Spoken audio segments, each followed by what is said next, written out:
अब सवाल ये है दोस्तों कि नियुक्ति जो है ज्वाइनिंग किस महीने में होगा, अगले महीने कि इसी महीने। दूसरी बात कि आपका जो वेटिंग लिस्ट है, क्योंकि बहुत लोग सवाल कर रहे थे कि वेटिंग लिस्ट जारी होगा कि नहीं, और कुछ लोगों का जो SC ST में है इतना कट ऑफ में इंक्रीमेंट क्यों देखने को मिला, जबकि आपको जनरल या OBC में आपको 2 नंबर का बढ़ोतरी देखने को मिला। सारी बातें चलिए समझ लेते हैं। कल रात को लगभग 9:45 में रीट लेवल 1 का आपका फाइनल कट ऑफ जारी कर दिया गया, और ये आपको पूरा का पूरा लिस्ट आपके पास भी होगा, नहीं होगा तो थोड़ा सा देख लीजिए, यही लिस्ट है।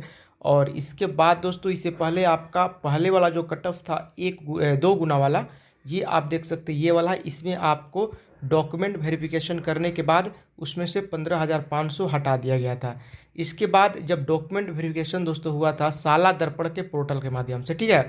अब इसके बाद 1 गुना कट ऑफ कल ये वाला जारी हुआ, देखिए जनरल का 133 हो गया, पहले क्या था 130 था, है ना। OBC 127 था, OBC 129 हो गया। यहाँ पे SC ST में थोड़ा सा देख सकते हैं कि SC में 125, यहाँ पे SC में 119 है। तो सारी बातें समझेंगे। देखिए यहाँ पे निदेशालय खाली पदों के विरुद्ध फिर एक वेटिंग लिस्ट जारी कर सकता है। वेटिंग लिस्ट में जो आएगा उसे दोबारा DV की ज़रूरत नहीं पड़ेगी, मतलब कि डॉक्यूमेंट वेरिफिकेशन एक बार हो ही चुका है। और डॉक्यूमेंट वेरिफिकेशन इसलिए होता है दोस्तों ताकि पता चले कि जो बंदा एग्ज़ाम दिया है, जो पास किया है, वो जेन्युइन है कि नहीं है अभ्यर्थी। दूसरी बात ये भी पता चल जाता है कि सामने वाला ज्वाइनिंग लेना चाहता है कि नहीं चाहता है, DV में पता चल जाता है। और 2 गुना इसलिए लिया जाता है कि कुछ लोग DV देते हैं, कुछ नहीं देते हैं, और फाइनल सिलेक्शन उसी का होता है जो DV देता है। अब DV देने के बाद भी बहुत लोग क्या करते हैं कि छोड़ देते हैं, होते हैं बहुत लोग। वैसे आजकल सरकारी नौकरी कोई नहीं छोड़ना चाहता है। अगर किसी का 25 साल हो रहा है और किसी का 24 साल हो रहा है, तो पहले 25 साल वाले का वरीयता दिया जाएगा, यही बात है। तो उसी के जगह पे हो सकता है कि आपका सिलेक्शन ले लिया जाए अगर वो छोड़ देते हैं तो इसी की वजह से वेटिंग लिस्ट जारी हो सकता है। तो इसका संभावना बन रहा है, अब देखते हैं क्या होगा।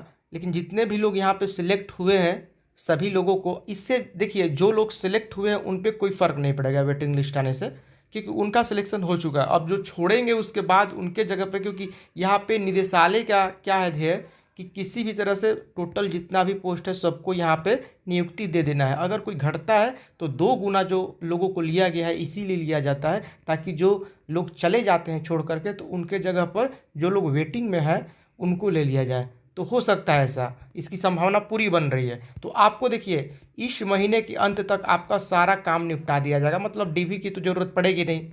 तो इस माह के अंत तक क्या होगा ना कि जितने भी कागजात के काम है वैसे सारे निपटाए जा चुके हैं, फिर भी कुछ काम बचे हैं वो फाइनल कर लिया जाएगा। और अगले महीने तक, फर्स्ट वीक तक या अगले महीने के किसी भी समय तक 15 तारीख तक आपको किसी भी हर हाल में नियुक्ति दे देना है। मुझे जहाँ तक लगता है 15 तारीख तक तो एकदम से, क्योंकि देखिए रीट 2022 का भी आज से फॉर्म अप्लाई होना शुरू हो जाएगा। अब पूरी तरह से निदेशालय जो है अब रीट आपको जो रीट 2022 है उस पर फोकस करना चाहती है, और इसको किसी भी तरह से जल्दी ज्वाइनिंग दे करके आगे भी उनको देखना है। 46,500 पदों पर जो आ रहा है और उसका भी तैयारी चल रहा है। तो जो लोग बच्चे जिनका नहीं हुआ है दोस्तों, आप होप मत छोड़िए, आपने लगभग 2 साल 3 साल तैयारी की है तो आप लास्ट स्टेज पे पहुंच गए हैं, ठीक है। आपका तैयारी पहले से ही 2 साल से चल रहा है, तो अब आपको ज़्यादा मेहनत करना नहीं पड़ेगा, आपके पास अनुभव है 2 साल का, तो आप लग जाइए। रीट 2022 वाला जो होगा वह आपका एक पात्रता परीक्षा होगा, और उसके लिए आपका फॉर्म अप्लाई होना शुरू हो चुका है। तो चलिए जिनका जिनका हो चुका है उनको मेरी तरफ से कॉन्ग्रेचुलेशन, बधाई।